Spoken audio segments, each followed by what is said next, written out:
Fruitfulness அப்படின்னு போட்டிருக்கு.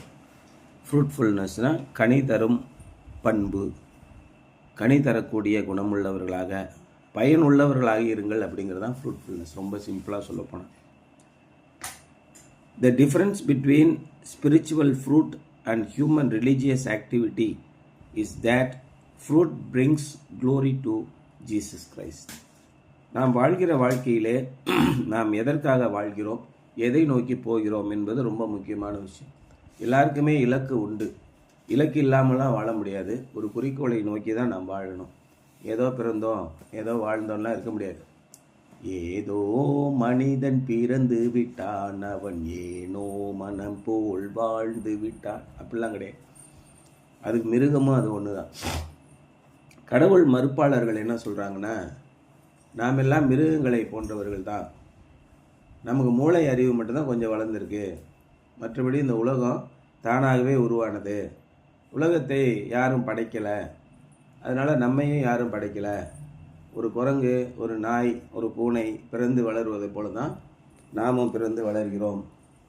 அதனால் நமக்கு உள்ள வித்தியாசம்லாம் கிடையாது, நமக்கு குறிக்கோள்லாம் கிடையாது, நம்ம அப்படியே வாழ்ந்துட்டு சாக வேண்டியதான் அப்படின்னு கடவுள் மறுப்பாளர்கள் சொல்கிறாங்க. கடவுளை நம்புபவர்கள் என்ன சொல்கிறாங்கன்னா, இல்லை, இறைவன் ஒருவர் நம்மை படைத்தார், அந்த இறைவன் நம்மை எதற்காக படைத்திருக்கிறார் என்ற குறிக்கோளை நீங்கள் தெரிந்து கொள்ள வேண்டும். நாம் எங்கோ இருந்து வந்தோம், இங்கே இடைக்காலமாக நிற்போம், வாழ்வோம், பின்பு இங்கிருந்து மறுபடியும் நம்முடைய வாழ்வுக்கு போவோம் அப்படின்னு ஒரு இறை நம்பிக்கை உள்ளவர்கள் சொல்கிறார்கள். இப்படி இருக்கும்போது நீங்கள் இறை நம்பிக்கை உள்ளவர்களாக இருந்தால் உங்களுக்கு குறிக்கோள் உண்டு வாழ்க்கையில். என்ன குறிக்கோள் அப்படிங்கிறது ரொம்ப முக்கியம். அப்போ எல்லாரும், பெரும்பாலானவர்கள் என்ன சொல்கிறாங்க, மனுஷன் சாப்பிட்டு நம்ம புத்திக்கு எட்டினபடி புத்தியாக பொழைச்சிக்கோ அப்படின்னு சொல்லுவாங்க.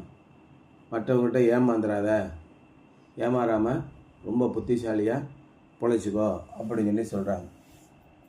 இந்த புத்திசாலியாக பொழைச்சிக்கோங்கிறதுல எதுவுமே நம்ம கையில் இல்லைங்கிறது பக்கத்தில் ஒரு கொடுத்துருக்காங்க. சரி, புத்திசாலியாக பொழைச்சிக்கிறதுக்கு ரொம்ப திறமையாக இருந்து புத்திசாலியாக பொழைச்சவெல்லாம் புத்திசாலியாக நல்லா திறமையாக பொழைச்சி போயிட்டானாயா அப்படின்னு கேட்கணும். இந்த காலேஜெல்லாம் நல்ல காலேஜ், ஸ்கூலு நல்ல ஸ்கூலுன்னா சொல்கிறாங்கல்ல, அப்படின்னா என்னையா அப்படின்னு கேட்டோம்னா, அந்த காலேஜில் படித்தீங்கன்னா நல்ல ஸ்கோப் உண்டு அப்படின்னு சொல்லுவாங்க. ஸ்கோப்புனா என்னங்க அப்படின்னா, வேலை வாய்ப்பு எளிதாக கிடைக்கும், நல்லா சம்பாதிக்கலாம் அந்த காலேஜில் போய் படித்தா. ஓஹோ, அந்த காலேஜில் படிச்சுட்டா அவ்வளோதான், நீங்கள் டாப்பாக வந்துடுவீங்களா? போகிற வழியை செத்து விட்டானே என்ன பண்ணுறது, ஆக்சிடெண்ட்டில் மாட்டானே என்ன பண்ணுறது, அது அவன் தலைவிதி, அதுக்கு என்ன பண்ண முடியும்? சரி, அந்த காலேஜில் படித்த எல்லா பேருமே டாப்பாக வந்துட்டாங்களா? அப்படிலாம் கிடையாது, ஒரு 10% வருவாங்க. அப்புறம் என்னையா அவன் புத்திசாலித்தனம் இருக்குது? உன்னுடைய குறிக்கோள் தான் என்னாச்சு? நீங்கள் ஏற்கனவே குறிக்கோள் பண்ணி ரொம்ப திட்டம் போட்டு பிளான் பண்ணி அடுத்தவனை கவுத்து சீட்டெல்லாம் வாங்கி என்னென்னமோ பண்ணீங்களே, என்னாச்சு அப்படின்னா கடவுள் மறுப்பாளர்களால் பதில் சொல்ல முடியல. சரி, கடவுள் ஆதரிக்கிறவர்களாவது யோக்கியமாக நடந்துட்டாங்களா? கடவுள் நம்பிக்கை உள்ளவர்கள் நேர்மையாக கடவுளுக்கு பிரித்த மாதிரி யோக்கியமாக நடந்துக்கிட்டாங்களா அப்படின்னா அவன் கடவுள் மறுப்பாளர் கேட்குறான். சரியா, நாங்கள் தான் போய் சொல்லிட்டோம், நீ ரொம்ப யோக்கியம் தானே, எங்கே உன் யோக்கியதையை காட்டு அப்படின்னா என்ன இருப்பான்? கடவுள் மறுப்பாளர்களை விட 2 மடங்கு அயோக்கியபலாக இருப்பான் கடவுள் நம்பினப்புறம். அப்போ இறைவன் இருக்கிறார் என்பதை நம்பவே முடியாத ஒரு சூழலை இந்த உலகத்திலே உருவாக்கி இருக்கிறார்கள் 2 பேரும் சேர்ந்து. அப்போ கிறிஸ்தவர்களாக நீங்கள் வாழும்போது உங்களுக்கு குறிக்கோள் உண்டு.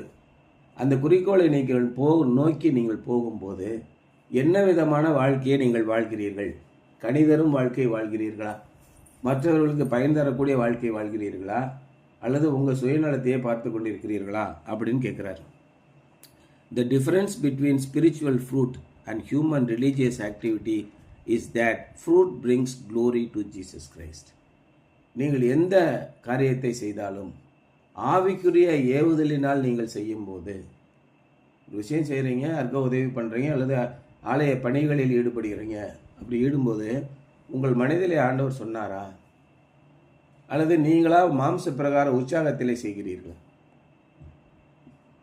இன்றைக்கி சிவராத்திரி பண்டிகைக்கு நைட்டு பூரா எப்படி கத்துன்னு கத்திக்கிட்டு இருக்காங்களோ, கொஞ்சமும் குறைவு இல்லாமல் நியூ இயர் பண்டிகை அன்னைக்கு கிறிஸ்தவர்கள் கொண்டு குதியாட்டம் போடுறாங்க. நைட்டும் பகலும் கத்துறது, குதியாட்டம் போடுறது, எல்லா விதமான வேலைகளையும் செய்கிறாங்க. அந்த ஒரு நாள் பத்தலை சார் எங்களுக்கு, அதனால் முழு இரவு ஜெபம் அப்படின்னு ஒன்று வச்சு நைட்டு பூரா கத்துறது. ஆண்டவர் சொன்னார் அவங்ககிட்ட, நைட்டு பூரா முழு இரவு ஜெபம் அப்படின்னு பண்ண சொன்னாரா? அதில் தான் இந்த பவுலுக்கும் பேதருக்கும் மிகப்பெரிய வித்தியாசம் வரும். பேதர் என்ன சொல்கிறாரு, பெந்தேகோஸ்தே நாளில் நாங்கள் இருந்தோம், நாளைக்கு வானத்திலேருந்து அக்கினி மாதிரி நாய் வந்துச்சு, அந்த நாவு ஆவியானவர் எங்கள் மேலே உட்காந்தாரு, நாங்கள் கலப்பலான்னு பேசினோம் அப்படின்னு சொல்லி எங்கே போனாலும் சொல்லுவார். பவுல் என்ன சொல்லுவார், ஆமாம் அதெல்லாம் தெரியும், அன்றைக்கி பேசினப்போ எல்லா பேரும் எல்லா மொழியிலும் கேட்டாங்கல்ல, இப்போ காட்டுக்கத்தெல்லாம் கத்துறீங்களே, எந்த மொழியில் பேசுகிறீங்க, யாருக்கே கேட்குது, அதை சொல்லியா? நீ பேசும்போது எத்தால் ஒருத்தர் இருக்கிறவன் அவர் இன்னும் பேசுகிறாருன்னு சொல்லணும்ல, அது எங்கேயா சொன்னா அப்படின்னு பவுல் கேட்குறாரு. இந்த மாதிரி பவுலுக்கும் பேதருக்குமே நிறைய வித்தியாசம் உண்டு. அதே மாதிரி சபைகளில் இன்றைக்கி ஒரு வேலையை செஞ்சிட்டான்னா என்ன பண்ணுறேன், பேரை எழுதி போட்டுக்குவான். என் பேரை ஐயா சொல்லாமல் விட்டார், பிரசங்கம் பண்ணும்போது எங்கள் பேர் சொல்கிற கிடையாதா, வெளியில் வரட்டும் மண்டையை பொழந்துடுறேன் அப்படிங்கிறாங்க. பயங்கரமான பாதக கொலை செயலில் இருப்பான். இன்றைக்கி நம்ம சர்ச்சிலே நடந்துகிட்டு இருக்கு பாருங்கள். எலெக்ஷனில் தோற்று விட்டாங்க, மக்கள் ஓட்டு போடல, உடனே சர்ச்சுக்கு வரமாட்டாங்க, வரவனை பூரா கெடுப்பாங்க. இந்த மேயிற மாடை நக்கிற மாடு கெடுக்கும்னு சொல்லுவாங்கள்ல, அந்த மாதிரி ஒரு பழமொழியில் இவனுக்கு யாரையும் ஆலயத்துக்கு வரவிட மாட்டான், இவனும் வரவிட மாட்டான், எல்லாம் அமுக்குடி பயலாக இருப்பானு. இப்படிப்பட்டவனெல்லாம் பார்த்து நீங்கள் எச்சரிக்கையாக இருங்க. எதுக்கு இதெல்லாம் நம்ம சிந்திக்கிறோம், எதுக்கு இந்த வசனத்தெல்லாம் கொடுக்குறாங்க?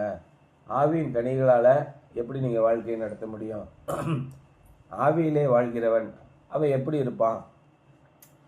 ஆவியினாலே வாழ்கிறவனிடத்துல தேவனுடைய வித்து அவனுக்குள்ளே இருக்கும். அப்போ அவனுடைய குணாதிசயம் போகிறா தேவனுடைய குணாதிசயமாக இருக்கும். அதனால தான் இயேசு கிறிஸ்து சொன்னார், நீங்கள் ஆவியினாலே பிறக்க வேண்டும்னு. கன்ஃபர்மேஷன் சர்வீஸ் எது கொடுக்குறாங்க, நீங்கள் ஆவியினாலே மறுபடியும் பிறக்க வேண்டும். ஆரம்பத்திலே நீங்கள் ஜலத்தினாலே பிறந்தீர்கள் ஞானஸ்நானத்தின் போது, ஆவியினாலே மறுபடியும் பிறக்கும்போது ஆவிக்குரிய நடக்கிறவ எப்படி இருப்பான்? காற்று எங்கிருந்து வருகிறது எங்கே போகுதுன்னு யாருக்கும் தெரியாது. அதே மாதிரி ஆவியினால் வருகிறவனோ அவன் தான் செய்கிறது என்னதென்று மற்றவங்களுக்கு தெரியவே தெரியாது. அவங்க குழம்பு போயிடுவாங்க பார்த்துட்டு. அந்த மாதிரி கடிதரக்கூடிய ஒரு வாழ்க்கை நீங்கள் வாழ வேண்டும். whenever we do anything in our own strength, நம்முடைய சொந்த பலத்திலே நாம் எதையும் செய்யும் போது we have a tendency to boast about it. அதை பற்றி பெருமை பேசிக்கொண்டே இருக்கதே நமக்கு தோணிக்கிட்டே இருக்கும். என்ன பிரமாதமாக செஞ்சான், ஏங்கப்பா சர்ச்சை எப்படி கட்டியிருக்கோம் பார்த்தீங்களா, சர்ச்சுக்கு இனிமேல் வரமாட்டேல நீன்னு பதில் கேட்டுருங்க. சர்ச்சை காங்கிரீட்டை போட்டு கட்டுறதுக்கு கிரானைட் போடுறது இதான் இவனுங்க வேலை. அது பிறகு சர்ச்சுக்கு ஜெபம் பண்ணவே மாட்டாங்க. அந்த மாதிரி போயிடும். நாங்கள் இருக்கும்போது அங்கே கட்டினோம். நிறைய ஐயருக்கு இது ஒரு பெரிய பழக்கமாக போயிடும். நான் இருக்கும்போது அதெல்லாம் கட்டிவிட்டேன், நான் இருக்கும்போது இதெல்லாம் கட்டிவிட்டேன், இப்படியே சொல்லிக்கிட்டு இருப்பாங்க. நான் இருக்கும்போது தாங்க கும்மாணத்தில் எல்லாம் பண்ணீங்க, சரி நீங்கள் இருக்கும்போது எல்லாம் இப்படி தங்களை தாங்களே புகழ்ந்து பேசிக்கொள்வது மட்டும்தான். ஐயர்லேருந்து டைசிசி செக்ரட்டரி, ட்ரெஷரரு, இவங்க டிசிசி செக்ரட்டரி எல்லாமே என்ன, பிஷப்லேருந்து நாங்கள் தான் அதை பண்ணோம், நாங்கள் தான் இதை பண்ணோம் அப்படி சொல்லியிருப்பாங்க. என்ன சொல்கிறாரு, whenever we do anything in our own strength, we have a tendency to boast about it. அதை பற்றியே பெருமை பேசிக்கொண்டிருக்க வேண்டும் என்ற உந்துதல் நமக்கு ஏற்படுகிறது. True spiritual fruit is so beautiful and wonderful that no one can claim credit for it. ஆனால் உள்ளபடியே ஆவிக்குரிய உண்மையான ஆவிக்குரிய கனி என்பது மிக மிக அழகானது, ஆச்சரியமானது. யாராலையுமே நான் தான் செய்தேன் என்று சொல்லவே முடியாது. அப்பேற்பட்ட காரியத்தை தேவன் செய்வார். அந்த மாதிரி காரியத்தை சபையில் நடக்கிறத நீங்கள் பார்க்கணும். ஆண்டவரே நான் சிறுகவும் நீர் பெருகவும் வேண்டும் அப்படின்னு சொல்லுவேன். ஆண்டவர் தான் அங்கே நடத்தக்கூடிய காரியங்கள் அத்தனையும் நீங்கள் போய், அதான் யோனா தீர்க்கதரிசியின் காலத்திலேருந்தே அவர் என்ன சொன்னார், நீங்கள் பரிசுத்தமான வாழ்க்கையை வாழ வேண்டும், நீங்கள் ஆண்டவரை பற்றி மற்றவர்களிடம் சொல்ல வேண்டும். அது மட்டும்தான் இன்றைக்கி பெரிய பெந்தேகோஸ்தே பாஸ்டர் இடத்துல இருக்கக்கூடிய மிகப்பெரிய பிரச்சனை என்னென்னா, நான் ஆலயம் வச்சுருக்கேன், சொந்தமாக சர்ச்சை வச்சுருக்கேன், 500 ஆத்துமாக்களை ஆதாயம் பண்ணி பிடிங்கிட்டேன், இப்படியே பேசுவாங்க. சின்ன பயலில் சில்வெண்ட்டு பயலேருந்து 2 பிட் நோட்டீஸ் கொடுத்துட்டான்னா உடனே அதை ஃபேஸ்புக்கில் போடுங்கிறான். அதை போட்டு நான் ஊழியம் பார்க்குறேன் அப்படின்னு பிரசங்கம் பண்ணிக்கிறான். இதாவது இப்போயாவது கொஞ்சம் பரவாயில்ல, வெளிநாட்டிலேருந்து வரக்கூடிய பணங்கள்லாம் நின்று போச்சு. முன்னெல்லாம் வெளிநாட்டிலேருந்து இந்த மாதிரி ஆத்துமாக்களை ஆதாயம் பண்ணிட்டேன் அப்படின்னு சொல்லிட்டு நிறைய படம் வாங்குவாங்க. அதெல்லாம் நிப்பாட்டிட்டாங்க இப்போ. முன்னாடி இப்போ அதெல்லாம் நல்ல காரியங்களும் நின்று போச்சு. கேஎன்ஹெச் ஹோமு இதெல்லாம் தாய் தகப்படி இழந்த பிள்ளைகள்லாம் படிச்சுக்கிட்டு இருந்தாங்க. அவங்களுக்கு வர வேண்டிய தொகையும் இப்போ நின்று போச்சு. இப்போ சொந்த மக்களே அதை ஆதரிச்சுக்கோங்க, நீங்கள் தான் நல்லா வளர்ந்துட்டீங்களே அப்படின்னு விட்டுட்டாங்க. அந்த நேரத்தில் என்ன பண்ணுவாங்க, ஃபோட்டோ எடுத்து பார்த்தீங்களா ஏழை மக்கள் ஆண்டவரை தேடி வந்திருக்கிறாங்கன்னு இழுத்து பேசுவோம். பேசிவிட்டு அங்கேருந்து ஒரு $5000 காசை பிடிங்கி தின்னுக்குறோம். அந்த மாதிரிலாம் முன்ன பெந்தைகோஸ்தே பாதர்கள் பண்ணிக்கிட்டு இருந்தாங்க. இன்றைக்கி அவர்கள் உள் மனதில் என்ன இருக்குன்னா, நான் தான் ஆதாயம் பண்ணேன், இந்த மக்களையெல்லாம் நான் தான் ஆதாயம் பண்ணேன்னு எல்லா கிரெடிட்டையும் அவங்களே எடுத்துக்கிறாங்க. ஆனால் ஆண்டவர் ஒரு மிகப்பெரிய காரியத்தை செய்தார்னா எப்படி நடந்ததுன்னே தெரியாது. ஆண்டவர் நம்முடைய சிறையிருப்பை திருப்பும்போது நாங்கள் சொப்பரம் காண்கிறவர்கள் போல் இருந்தோம். யார் திருப்பினது, யாருன்னே தெரிலங்க, என்ன நடந்துச்சுன்னே தெரிலங்க, எப்படி நாங்கள் இப்படி ஆனோம்னு எங்களுக்கு ஒன்றுமே தெரிலங்க. ஒரு சில பேர் சொல்லுவாங்க நம்ம வாழ்க்கையில், நான்லாம் இல்லைன்னா அவன்லாம் முன்னேறி இருக்க மாட்டான் அப்படின்னு சொல்லிட்டு இருப்பான் நிறைய பேர். போயா நீ செத்துருந்தா கூட முன்னேறிப்பாயா.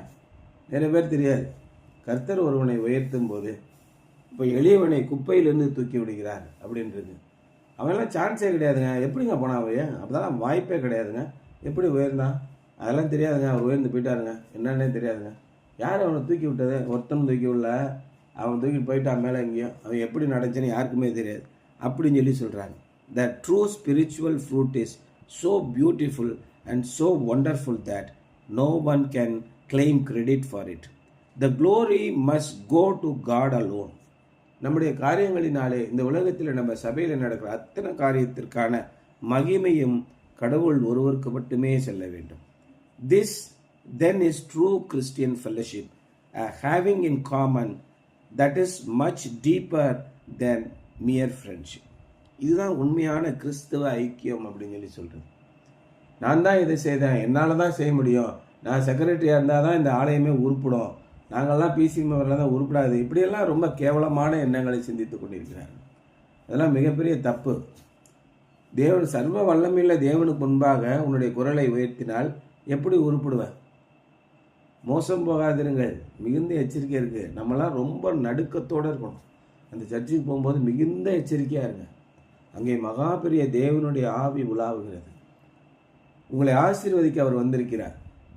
அங்கே அநாகரிகமாக நீங்கள் நடந்துக்கிட்டீங்க அப்படின்னா மிகப்பெரிய தண்டனை காத்திருக்கிறது. ஆசீர்வதிக்கும் தேவன் நம்மை ஆசீர்வதிப்பாரே. அந்த தேவன் 2 பேர் 3 பேர் என்னுடைய பெயரை சொல்லி எங்கே நீங்கள் கூடி வருகிறீர்களோ அங்கே அவர்கள் மத்தியிலே நான் இருக்கிறேன்னு சொன்னார். அவர் எவ்வளவேனும் பொய்யுரையாத தேவன் அப்படின்னு சொல்லி சொல்றார். அவரிடத்தில் எவ்வளவேனும் அநீதி இல்லை. அப்பேற்பட்ட மகா சக்தி நம்மோடு கூட வரும்போது அங்கே நம்ம எப்படி இருக்கணும்? நம்ம ஒன்றுமே இல்லை, ஆண்டவரே ஏதாவது என்னுடைய தப்புனால ஏதாவது எனக்கு தப்பு நடந்துடாமல் என்னை காப்பாற்றுங்க, உங்களுடைய இரக்கத்தை காணுங்க தாங்க அப்படி நம்ம கெஞ்சி நிற்கணுங்க. எந்த பெருமையும் எதுவும் பண்ணிடக்கூடாதாங்க. மிகுந்த ஆபத்து. மோசம் போகாதிருங்கள், தேவன் தம்மை பரியாசம் பண்ண விட்டார். மனுஷன் எதை விதைக்கிறானோ அதை அறுப்பான். கர்த்தருக்கு பயப்படுகிற பயத்தோடு நடந்துக்குங்க. சர்ச்சிலெலாம் போய் மிகுந்த எச்சரிக்கையோடு இருங்க. கர்த்தருக்கு அவருடைய நாமத்திற்கு இருக்க மகிமையை கொடுங்கள் அப்படின்னு இருக்கு. நான் தான் பெரியவன் நம்ம எடுத்தோம்னா மிகப்பெரிய அடி விழுகும். அதனால எச்சரிக்கையாக இருங்க. This then is true Christian fellowship, having in common that is much deeper than mere friendship. இது சாதாரண ஒரு நான் பார்த்தேன் பழகணும் அப்படிங்கிற நட்பு இல்லை. அதையும் தாண்டி இறைவனுக்கு பயந்து ஒரு ஐக்கியத்தில் நாம் இருப்பது. Jerry was told that he had to go to New York city for special surgery. அப்போ ஜெர்ரி அப்படின்னு ஒருத்தட்ட சொல்லிட்டார், டாக்டர் சொல்லிட்டாரு, சார் நீங்கள் நியூயார்க் நகரத்துக்கு போய் தான் அங்கே ஒரு ஸ்பெஷல் சர்ஜரி உங்களுக்கு பண்ணணும், அந்த பிரத்யேக அறுவை சிகிச்சை செய்யலைன்னா நீங்கள் பழைக்க மாட்டீங்க அப்படின்னு சொல்லிட்டார். ஆனால் இவருக்கு என்னென்னா, அங்கெல்லாம் போகிறதுக்கு எனக்கு சரியாக வராங்க, எங்கிட்ட நான் போகிறது, செத்தாலும் இங்கேயே செத்துறேன் அப்படின்னு நியூயார்க் நகரத்துக்கு போகிறதே அவருக்கு பிடிக்கல. Why can't I have it done at home, he asked his doctor. ஏன் சார் என்ன நம்ம ஊர்லேயே நீங்கள் பண்ணிடலாமே, ஏன் போய் இதுக்காக நம்ம அங்கே போனோம்?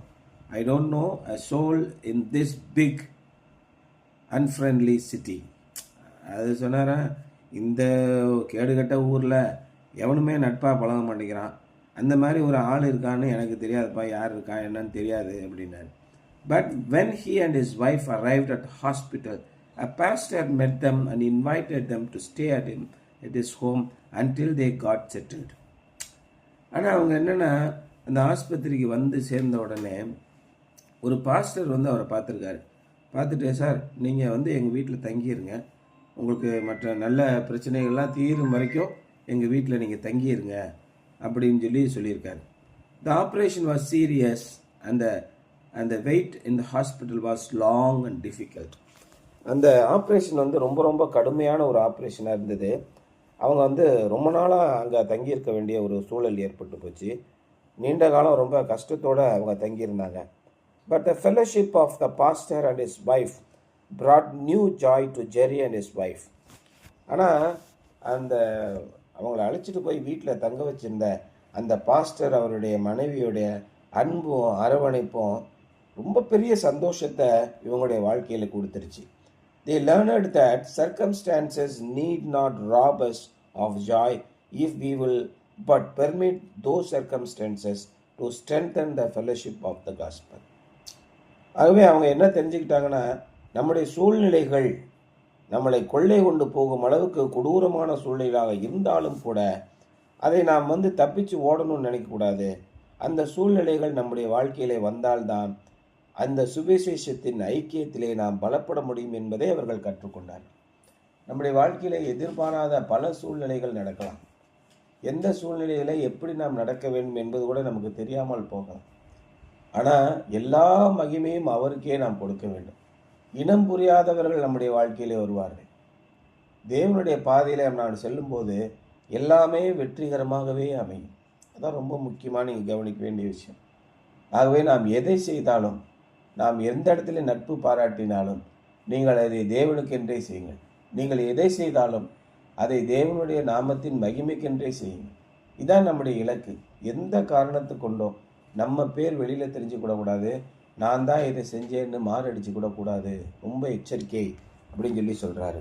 அதான் இன்றைய தலைப்பு என்ன சொல்லியிருக்காருன்னா, ஃப்ரூட்ஃபுல்னஸ் அப்படின்னு சொல்கிறாரு. Something to ponder today.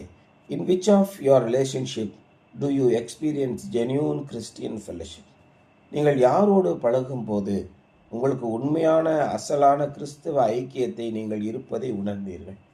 யாராவது சர்ச்சில் ஒருத்தவங்களோட பழகும்போது அவர்களிடத்திலே உண்மையான கிறிஸ்துவ அன்பு இருக்கிறது என்று நீங்கள் பார்த்தீர்களா?